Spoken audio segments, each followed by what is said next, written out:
یک خطاب آخری هم عرض کنم،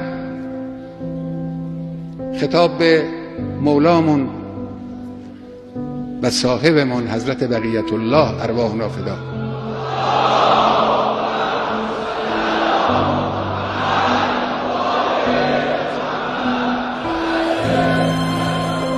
ای سید ما، ای مولای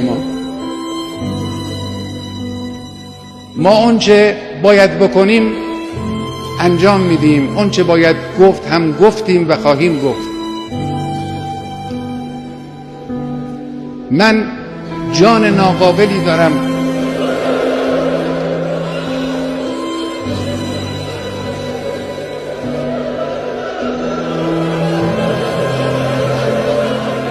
جسم ناقصی دارم